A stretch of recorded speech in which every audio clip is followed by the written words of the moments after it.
বলতে চাইছিলাম, তো আমি কিন্তু ওই দিন ইচ্ছা করে বলি নাই কচু শব্দটা। আবার বলতেছি, ওই শব্দটা চলে এসেছিল। আমি বলতে চাইছিলাম যে আল্লাহর বিরুদ্ধে গেলে মানি না, ইসলামের বিরুদ্ধে গেলে মানি না, প্রধানমন্ত্রী রাষ্ট্রপতি, কিন্তু বলতে গিয়া কচু শব্দটা চলে এসেছিল যে আমি ইসলামের বিরুদ্ধে গেলে। ঠিক তেমনি ভাবে কয়েকদিন আগে আমি একটা কথা বলতে গিয়ে বলছিলাম, এটা গায়রত থেকে, সব কথা ইচ্ছা করে প্ল্যানওয়ারি হয় না। ওই যখন মন্দির পাহারা দেওয়া একটা দারওয়ান সাজা একটা মহড়া চলতেছিল, খুবই কষ্টে অন্তর থেকে একটা বক্তব্যের মধ্যে বলেছিলাম, ঈমান আনছি কি মূর্তি পাহারা দেওয়ার জন্য? কথাটা মনে আছে আপনাদের? ঈমান আনছি কি মূর্তি পাহারা দেওয়ার জন্য নাকি? এই কথা যখন বলছি, ও মা, বিভিন্ন শায়েকের, বিভিন্ন উপদেষ্টা, বিভিন্ন পীর সাহেবের অনেক বক্তরা তেলে বেগুনে জ্বলে উঠছে। কেন? এই রফিকুল ইসলাম মাদানী বেশি বুঝে, আমাদের শায়েকরা বুঝে না। আমি বলি, বাবা শুনেন, প্রিয় ভাই শুনেন, মাদানী বুঝবার কেউ না, আল্লাহর চাইতে বেশি আপনার শায়েক, আপনার উপদেষ্টা, আপনার পীর বুঝে না। মাদানী কোনো বক্তব্য নয়, এটা আল্লাহ বলেছেন, লাতাজিদান্না আশাদ্দান নাস আদাওয়াতাল লিল্লাযিনা আমানু ইয়াহুদ ওয়াল্লাযিনা আশরাকু। মুমিনদের সবচেয়ে বড় শত্রু ইহুদি এবং মুশরিকরা। হিন্দুত্ববাদী ভারত, হিন্দুত্ববাদী মূর্তি পূজারীরা অবশ্যই আমাদের মুসলমানদের শত্রু। আল্লাহ বলছে, আল্লাহর ফতোয়া, ওয়ালান তারদা আনকাল ইয়াহুদ ওয়ালান নাসারা হাত্তা তাত্তাবিআ মিল্লাতাহুম। আল্লাহ বলছেন, ততক্ষণ তোমাদের প্রতি এই কাফেররা, মুশরিকরা, ইহুদিরা রাজি খুশি হবে না, যতক্ষণ না তোমরা তাদের ধর্মের, তাদের দলের লোক না হও। তাহলে আমারে বলেন, আমি কি তাদের দলের লোক হইয়া তাদেরকে রাজি খুশি করব? মূর্তির দারওয়ানগিরি করব, গিয়া গীতা বাইবেল পাঠ করব? কি রাজি খুশি করাইলেন? আল্লাহ বলেন, ইয়া আইয়ুহাল্লাযীনা আমানু লা তাত্তাখিযুল ইয়াহুদ ওয়ান নাসারা আউলিয়া। ইহুদি, খ্রিস্টান কিংবা এই মুশরিকদেরকে তোমরা বন্ধু বানাইও না। বাদুহুম আউলিয়া বাদ, এরা নিজেরা নিজেদের বন্ধু। ওমাইয়াতাওয়াল্লাহুম মিনকুম, তোমাদের মধ্য থেকে কেউ যদি তাদের দলে মিশে, ফাইন্নাহু মিনহুম, তাইলে সে তোমাদের লোক না, সে তাদের লোক। এগুলো আল্লাহর দলিল রে ভাই। কিসের উপদেষ্টা, কিসের পীর, কিসের শায়েখ, যেখানে আল্লাহ ফতোয়া দিচ্ছেন, ইন্নামাল মুশরিকুনা নাজাস। আল্লাহর ফতোয়া, আল্লাহর ফতোয়া। তো আল্লাহর ফতোয়ার চাইতে বড় ফতোয়া কি শায়েকের হয়ে যাবে? আমার কথা বুঝাইতে পারতেছি না। আল্লাহর ফতোয়ার চাইতে বড় শায়েকের ফতোয়া? আল্লাহর ফতোয়ার চাইতে বড়, আল্লাহর কোরআনের বলা কথার চাইতে বড় কোন পীরের ফতোয়া? আল্লাহর কোরআনের চাইতে বড় কথা কোন উপদেষ্টার কথা?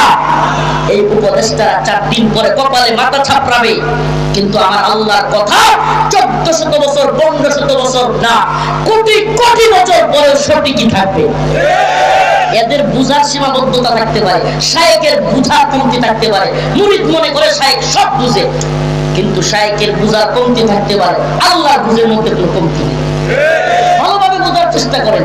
উপদেষ্টা অনুসারীরা মনে করতে পারে উপদেষ্টা ভুলের ঊর্ধ্বে, কিন্তু উপদেষ্টা ভুলের মধ্যে, মাদানীও ভুলের মধ্যে, কিন্তু আল্লাহ ভুলের ঊর্ধ্বে। আল্লাহর কোরআন বলেছে, আল্লাহর কোরআন বলেছে, ইন্নামাল মুশরিকুনা নাজাস। কি দেখলেন? আল্লাহ পাকের প্রত্যেকটা কথা আজকে দেখেন না। এখন যখন আমার ভাই সাইফুল ইসলাম আলিফকে চট্টগ্রামে শুয়ায় হত্যা করে ফেলছে, এখন সবাই হ্যাঁ মাদানী ঠিক বলছিল, হ্যাঁ এরা আমাদের বন্ধু না। এটা আজকে উঠছেন আপনি, এটা আপনারা আজকে উঠছেন। সাইফুল ইসলাম আলিফ ভাইকে দিনে দুপুরে হত্যা করলো ইসকনের প্রধান এই চিন্ময় দাসকে দিয়া, বাংলাদেশ দখলের ষড়যন্ত্র করলো। চিন্ময় দাসকে কেন গ্রেফতার করা হলো? বাংলাদেশ দখলের চক্রান্ত চলছে। এরপরে আপনি বুঝেন না? তাহলে আগামী দুর্গা পূজায় কি কমিটি করবেন নাকি? মন্দির পাহারা দেওয়া, দারওয়ানগিরি? এরা আমাদেরকে কি বলবে জানেন? এই কথা বুঝতেছেন আপনারা? কিছুদিন পরে দেখবেন এই ভারতীয়রা, ময়ূক রঞ্জন যেগুলো আছে আরো, এগুলো দেখবেন বলবে, কিরে মুল্লারা বাঙালি, আমরা তোদের বাবরি মসজিদ ভেঙে ঘুরাইয়া দেই, আমরা তোদের মাদ্রাসা বুলডোজার দিয়া ঘুরাইয়া দেই, তোদের বাড়ি ঘর ঘুরাইয়া দেই, আর তোরা নিয়ে আমগর মন্দিরের মূর্তির দারওয়ান সাজস।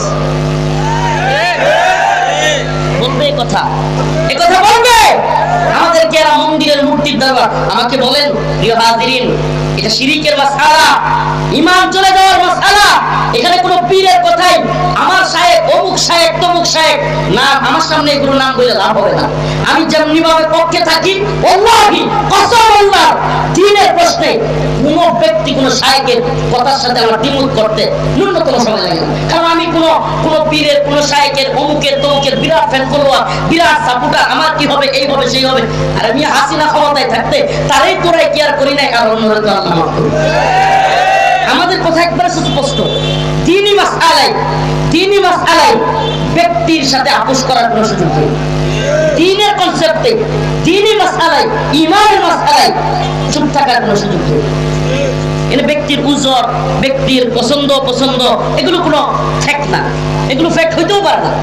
এগুলো যদি ফ্যাক্ট হয় তাইলে আল্লাহর জন্য ভালোবাসা, আল্লাহর জন্য ঘৃণা হয় নাই।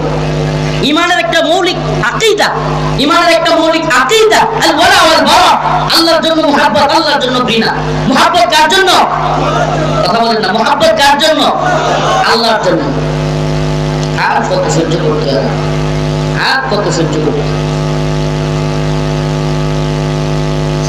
ইনশাআল্লাহ টেনশন করেন না। যে কথা বলতেছিলাম, মুহাব্বত কার জন্য? বলেন না, কার জন্য? কোন শায়েখকে মুহাব্বত করি, আমার কথা ভালোভাবে বুঝবেন। আমি কিন্তু লোকটা একটু এই টাইপের, আমার চিন্তা, আল্লাহ মাফ করুক, আমার চিন্তা হবে দরকার নাই, আল্লাহর কথাগুলো বোঝা দরকার। আমি কথাগুলো বলছি এটা বড় নয়, আমি সত্যি কথা বলি। আমি অনেক মুহাব্বত করি, এবং অনেক আলেম। আচ্ছা, আপনারা তো এখানে অনেকেই সাক্ষী, শায়েখের মুক্তির জন্য আমার চোখ থেকে কি পরিমাণে পানি ঝরছে, হ্যাঁ। কিন্তু মনে রাখবেন, শায়েখের বিরোধিতা করতে আমার এক সেকেন্ডও লাগবে না, যদি দ্বীনি মাসআলায় কোনো মনে হয় যে এটার বিরোধিতা দরকার। দ্বীনি মাসআলায় ব্যক্তি কোনো দলিল হইতে পারে না, এটা ভালোভাবে বোঝার দরকার। আলেমদের, এই তরুণ প্রজন্মের আলেমদের অন্তত এই বিষয়টা বোঝা দরকার। দ্বীনি মাসআলায় ব্যক্তি, শায়েখ, পীর, দল দলিল হইতে পারে না। ভালোভাবে বুঝবেন, ইসলাম এমন এক জিনিস, আসলে আম মানুষ, আমার শ্রোতা আজকে দরকার নাই, যেহেতু বাদশাহ কবিরপুরের দীর্ঘদিনের মাহফিল, আম শ্রোতাদের বয়ান আজকে দরকার নেই। দ্বীনি মাসআলায়, ঈমানের মাসআলায়, শিরক কুফরের মাসআলায় ব্যক্তি, দল, পীর এটা দলিল হইতে পারে না। আপনি বলবেন, আই হাই ও শায়েখ বলছে আর মাদানি, আমি বলবো ভাই কথাটা কার, এটা না দেখে কথাটা যদি কোরআন সুন্নাহর দলিল সমৃদ্ধ হয়, তাহলে আপনাকে ওই পক্ষে যেতে হবে যেই পক্ষে কোরআন সুন্নাহ। দলিল কি? কোরআন সুন্নাহ নাকি ব্যক্তি শায়েখ? ব্যক্তি শায়েখ নাকি কোরআন সুন্নাহ? কোরআন সুন্নাহ হলো দলিল। কোরআন সুন্নাহর দলিল অনুযায়ী চলতে হবে। আল্লাহ পাক আমাদের সবাইকে তৌফিক দান করুন, বলেন আমিন। লাতাজিদান্না শাদ্দান নাসি আদাওয়াতাল লিল্লাযিনা আমানুল ইয়াহুদা ওয়াল্লাযিনা আশরাকু। আল্লাহ রাব্বুল আলামিন বলেছেন, এই দুনিয়ার মধ্যে ঈমানদারদের সবচাইতে কঠিন শত্রু হিসেবে যাকে ঈমানদাররা পাবে, মুসলমানরা পাবে, তাদের এক দলের নাম হলো ইহুদি, কি নাম? আরেক দলের নাম মুশরিক। ইহুদি এবং মুশরিকরা মুসলমানদের কঠিন শত্রু। আল্লাহ রাব্বুল আলামিন 1500 বছর আগে বলেছেন, কোরআনে পাকের মধ্যে এসেছে। কিন্তু আমরা আজকের দুনিয়ায় যদি একটু মিলায়া দেখি, কি দেখতে পাই? ইসরায়েলে ফিলিস্তিনের মুসলমানদেরকে যারা হত্যা করতেছে, বোমা ফেলতেছে, টনকে টন বোমা ফেলে যারা মুসলমানদেরকে নিষ্পেষিত করতেছে, এরা হলো ইহুদি। সুবহানাল্লাহ। আল্লাহ পাক কত আগে বলছেন, এখন মিলতেছে। কাশ্মীরে মুসলমানদের উপর আক্রমণ করতেছে, এরা কারা? এরা হলো মুশরিক, মুত্তরিক। অতএব আল্লাহ পাকের কথা সত্য। ও মুসলমান ইমানদার, শত্রু চিনো, মিত্র চিনো।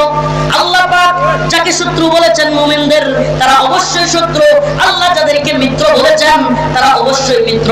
ইন্নামাল মুমিনুনা ইখওয়া, মুমিন মুমিনের ভাই, মুরতাদ মুমিনের ভাই না। এই কথা বলেন না। আফগানিস্তান স্বাধীন হয়েছে, ইমারতে ইসলামিয়া তৈরি হয়েছে, মোল্লা হিবাতুল্লাহ আখুনজাদা, ওনাদের মোল্লা আব্দুল গনি বারাদার, মোল্লা ইয়াকুব, ওনাদের নেতৃত্বে আফগানিস্তান স্বাধীন হয়েছে, ইমারতে ইসলামিয়া কায়েম হয়েছে। কোরআন সুন্নাহ অনুযায়ী ইসলামী শরিয়া শাসন চালু হয়েছে। এখন পাকিস্তানের মুরতাদ সেনাবাহিনী সহ্য হয় না, পাকিস্তানের মুরতাদ সেনাবাহিনী সহ্য হয় না।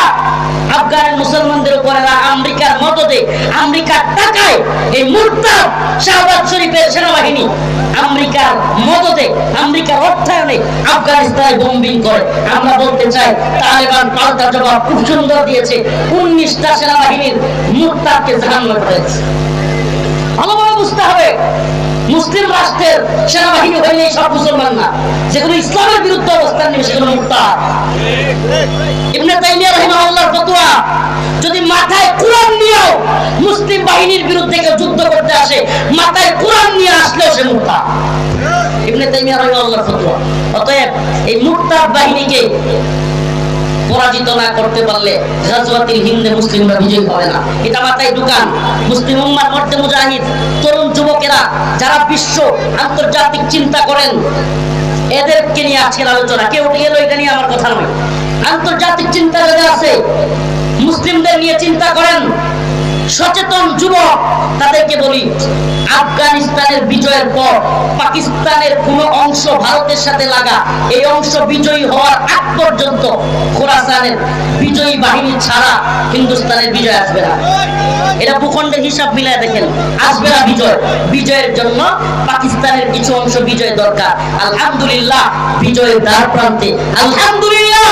তালেবান যেইভাবে মায়ের শুরু করেছে, আজকের নিউজ দেখলাম পাকিস্তানের এই মুরতাদ বাহিনী, অনেকে মনে করেন হুজুর কোন কি, এই মুরতাদ বাহিনী যারা মুসলমানদের উপর অ্যাটাক করে, মুসলমান সন্তানদেরকে বুমবিং করে মেরে ফেলে, এদেরকে সাইজ করা ছাড়া মুসলমানদের বিজয় আসবে না।